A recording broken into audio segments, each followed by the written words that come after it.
हालिया दिनों में हुए बल्दिया इंतखाबात के नताइज के बाद कांग्रेस के स्पोक्स पर्सन निज़ाम फौजदार ने एआईएमआईएम पर बीजेपी का एजेंट होने का इल्ज़ाम लगाया है। इन्होंने कहा है कि एआईएमआईएम सिर्फ बीजेपी को रियासत में कामयाब बनाने के लिए इंतखाबात में हिस्सा ले रही है। सुनिए निज़ाम फौजदार क्या कह रहे हैं। जब हम नरेंद्र मोदी और अमित शाह से ही नहीं डरे, असदुद्दीन कौन कौन है? जब हम देश को बरगलाते हुए और लोगों को तकलीफ देने वाले जो दो दो और हम दो जो हैं, अमित शाह और अदानी और अंबानी की जो सरकारें हैं, जब उनसे नहीं डरे तो हम असदुद्दीन अवैसी और अकबरुद्दीन अवैसी और उनकी पार्टी से कैसे डरेंगे? कांग्रेस पार्टी ने हर बार कौम के बारे में सोचा है, उनको इंसाफ दिया है, उनको जहाँ जहाँ उनकी ज़रूरत थी उन ज़रूरतों को पूरा किया है। तो बैंगलोर आने दीजिए, आने दीजिए, जैसे आएंगे वैसे ही चले जाएंगे। तो हमें किसी चीज़ का कोई डर नहीं है। असदुद्दीन 10 बार आए, 100 बार आए, आकर यहीं रह जाएं, तो हमें कोई डर नहीं है। एक सवाल का मुझे जवाब दे दीजिए आप, पूरे तेलंगाना में सिर्फ 7 और 8 सीटों पे खड़ते हैं और वहां पे जीत के आ जाते हैं। बाकी के तेलंगाना को उनकी इंसाफ की ज़रूरत नहीं है। यूपी की ज़रूरत, यूपी में इंसाफ दिलाने जाते हैं, बिहार में जाते हैं, वेस्ट बंगाल में जाते हैं, हर जगह जाते हैं। सिर्फ 7 सीट हैदराबाद में जीते हैं, तेलंगाना में एक उम्मीदवार को भी नहीं ठहराते हैं। तो आप मुझे ये बताइए कि ये किस हक की लड़ाई लड़ रहे हैं? कौन से इंसाफ की लड़ाई लड़ रहे हैं? इंसाफ अगर इस देश की कौम को दिलाना है तो आपको सेकुलर फोर्सेस के साथ जमा होकर, उनके साथ अलायंस करके बीजेपी के साथ लड़कर दिखाइए। आप सेकुलर फोर्सेस के खिलाफ लड़ते हैं और बीजेपी को साथ देते हैं, तो कौन सा इंसाफ हो गया? आप मुझे बताइए। आपको ऐसा क्यों लगता है कि एमआईएम बीजेपी के साथ मिलेगी? आप देखिए, अगर मुसलमानों की आबादी करीब 17% से 20% अगर पूरे देश में भी है, अगर एक तरफा खड़ जाए और सारे वोट एमआईएम को डाल दें, तो आप बताइए मुझे कि कितने सीट पूरे इंडिया में जीत कर आएंगे? नहीं देंगे। कौन से दलितों की सीट पे आप मुझे बताइए कि तेलंगाना के कौन सी एससी रिजर्व सीट में इन्होंने अपने उम्मीदवारों को ठहरा के जिताया है, ये बताइए। वेस्ट बंगाल में क्यों नहीं ठहराया? यूपी में क्यों नहीं ठहराया? अब कहेंगे कि हम ठहराएंगे, लेकिन बिहार में क्यों नहीं उन्होंने अपने उम्मीदवारों को ठहराया? महाराष्ट्र में क्यों नहीं ठहराया? दलितों का कार्ड इस्तेमाल करना इन्होंने सीख लिया है, लेकिन ये सिर्फ वोट बांटेंगे, वोट काटेंगे और काट कर किसी और, ये जो शैतानी जो ताकत है, जो बीजेपी है, उसको जिताने का काम कर रहे हैं। इसको कोई साइंस की जरूरत नहीं, कोई लॉजिक नहीं है, सिंपल स्ट्रेट फैक्ट्स हैं। जहां पे मुसलमान है, अपने उम्मीदवार को ठहराओ और वहां पे वोट बांटो और बीजेपी को जिता दीजिए।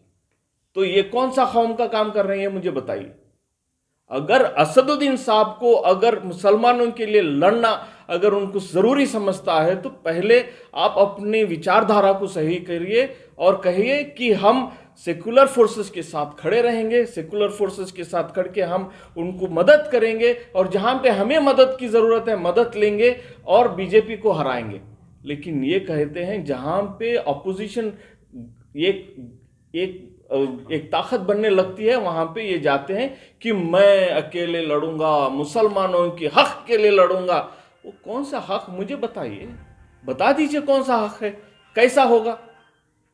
तो आपको अगर इस देश की सेवा करना है तो सिर्फ एक ही काम करना है, आइए सेकुलर फोर्सेस के साथ जमा हो जाइए। बाद में कहें कि आप इस देश की हित में सियासत करते हैं, इस देश के हित में, संविधान के हित में आप बात करते हैं। जब तक आप सेकुलर फोर्सेस के साथ नहीं जमा होंगे, तब तक आपकी सियासत सेकुलर नहीं हो सकती, सिर्फ कम्युनल हो सकती है। देखिए, बीजेपी की जो किताब है, उसका पहला पन्ना ये पढ़कर निकले हैं कि एमआईएम और असदुद्दीन और अकबरुद्दीन अवैसी हो सकते हैं कि उन्होंने सिर्फ पहला पन्ना पढ़ा है कि लोगों को कैसे खरीदा जाए। मुझे बताइए, 7 एमएलए और 1 एमपी की पार्टी लोगों को खरीदने निकली है, तो इनको पैसा कहां से आ रहा है? 7 एमएलए और 1 एमपी की पार्टी कहां से पैसा ला रही है, ये बताइए।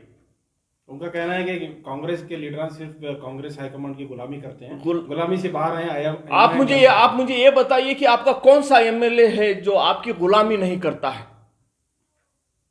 आपके मन में, आपके दिल में सिर्फ एक ही चीज बची है कि गुलाम कैसे बनाया जाए। आपके 7 एमएलए आपके खिलाफ बात नहीं करते हैं। आप ओल्ड हैदराबाद में जाकर देखिए, वही गलियां 20-25 साल से हैं, वही जो गटर्स वैसे ही हैं, हर चीज पिछले 30 साल से वैसे का वैसा ही है। तो जब अपने एमएलए, उनके कॉर्पोरेटर्स उनके खिलाफ आवाज नहीं उठा सकते, तो वो आप हमारे ऊपर क्या इल्जाम लगाएंगे। हम लड़ते हैं, हम लड़ते रहे हैं, हम लड़कर इलेक्शन जीतते हैं।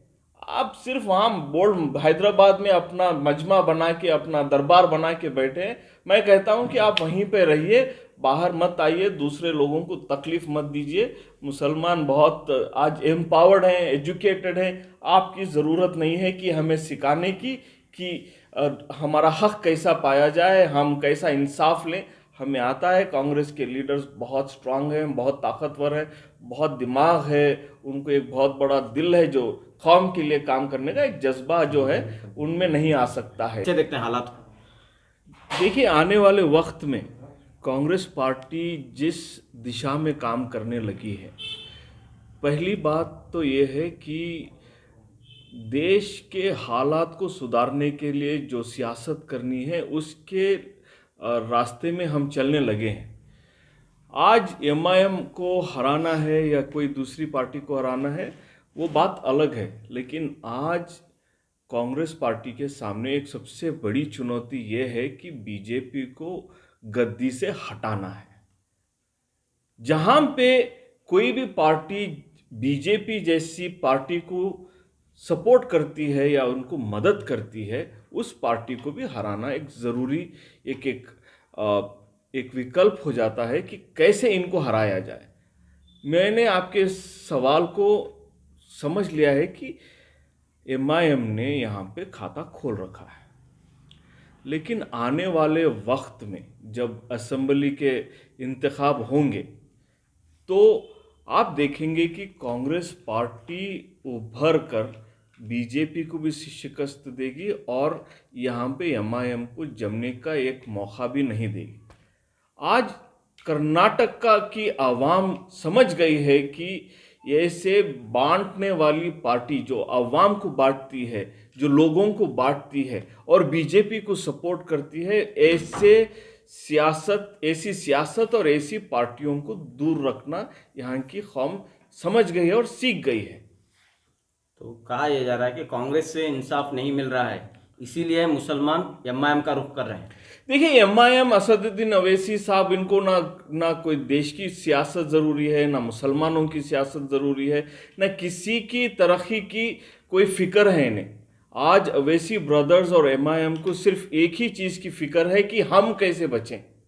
इनका बचने का एक ही मंसूबा है कि बीजेपी के साथ खड़े रहो, उनकी बी टीम बने रहो और वो आपको प्रोटेक्शन देते रहेंगे। आज इनके इलेक्शन लड़ने का एक ही सबब है कि प्रोटेक्शन फ्रॉम वेयर? बीजेपी की ईडी, आईटी और हर जो सीबीआई हो सकती है, एनआईए हो सकती है, इन संस्थाओं से बचने के लिए असदुद्दीन अवैसी और एमआईएम सिर्फ एक ही काम करते हैं कि बीजेपी को कैसे जिताया जाए और कांग्रेस को हराया जाए।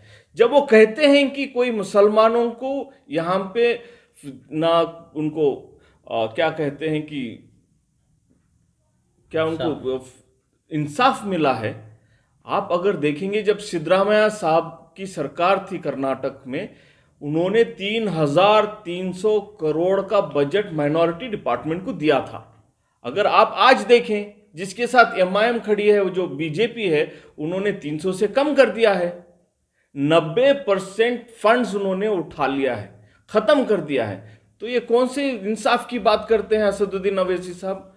एक टिकट जीत के यहाँ से 3,000 करोड़ कैसे बना देंगे? अगर मुसलमानों को अगर इंसाफ मिलना है, अगर उनका हक मिलना है, तो एक ही पार्टी दे सकती है, वो है कांग्रेस पार्टी। ये एमआईएम भड़काएगी, भड़काकर हमें एक कोने का कर देगी और बीजेपी के खिलाफ लड़ाएगी, कांग्रेस के खिलाफ लड़ाएगी और इनका अपना खुद का फायदा करते हुए जाएंगे।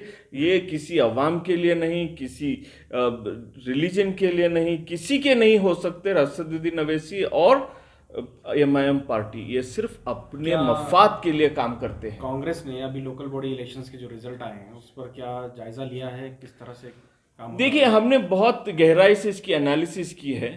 कहीं ना कहीं कुछ गलतियां हुई हैं। उस गलतियों को सुधारने के लिए हमने अपनी रणनीति बनाना शुरू कर दिया है। आने वाले इंतखाब बैंगलोर लोकल बॉडी इलेक्शंस हो सकते हैं, एमएलए इलेक्शंस हो सकते हैं और आने वाले बहुत सारे इंतखाब होने वाले हैं। उसमें आप देखेंगे ना हम अवैसी और एमआईएम को टिकने देंगे और बीजेपी को शिकस्त जरूर देंगे। गुलबर्गा बेलगाम कट करके